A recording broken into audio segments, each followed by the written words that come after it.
Hello students. Today we will start with a new topic of grammar, sentence analysis. First, we will revise what is subject and predicate. So, subject is a word that tells us who or what is being talked about. Okay, so about whom are we talking about, and predicate, it tells us more about the subject. So, for example, take children play. So, this is a sentence over here. Children is the subject because they are the ones who are doing the playing. And in the second part, children is the subject and play is the predicate because play tells us what the children are doing. Then another example is the children walked home. So here the children is the subject again and walked home is the predicate. So now we will look in more detail in the subject part. Okay, so we will look at subject word and its attributes. So to start with, what is subject words? When the subject has more than one word, that means when there is a noun and then there is something else with it, all words make a complete subject, but the more important word is called the subject word. So for example, the children walked home, as we saw in that previous slide.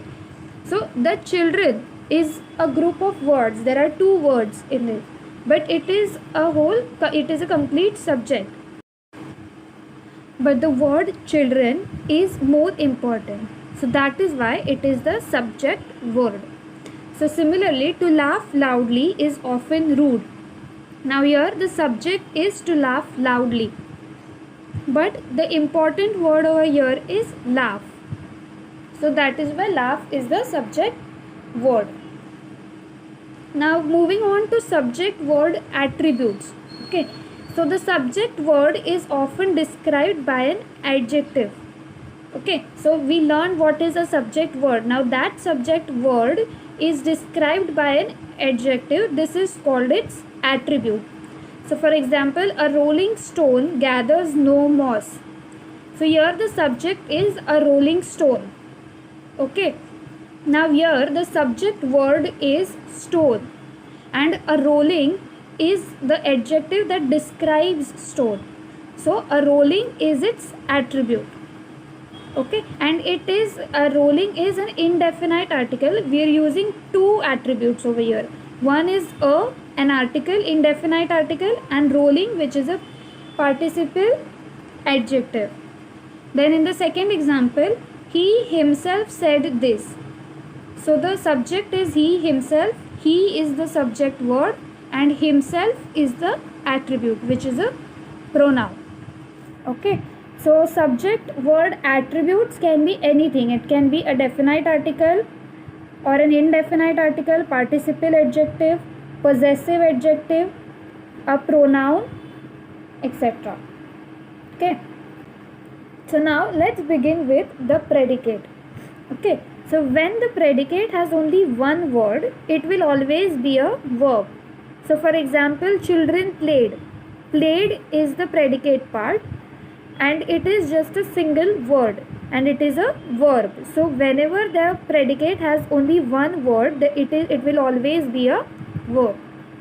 But in a group of words, the verb may be qualified by an adverb and this is called adverbial qualification. So adverbs are words that tell you more about the verb. Okay. So when there is a group of words in the predicate side, then it is the adverbial qualification. So for example, we work to earn. Your work is the verb. Okay, it is the action and to earn is the adverbial qualifications. Why do we work? To earn. So it gives you more information about the verb. So now let's begin with the object of a verb. Okay. So transitive verbs need an object to complete their meaning. Okay. So you cannot use transitive verbs alone. You have to give an object after it so that you can understand the meaning of that sentence. So for example, a thief stole it. Okay, so over here, stole is the transitive verb. So if we just write a thief stole, it does not give you the meaning of the sentence. But when you write it, it mentions that something, he stole something, the thief stole something. Okay, so it is the object of a word. Then the cornered tiger tried to attack. Here, tried is the transitive verb, and to attack is the object of a word. Now, there are two types of objects, direct and indirect objects. Now, how do we recognize whether it is a direct object or an indirect object? So, for example, we have a sentence like, did you give Neeti her check? Okay.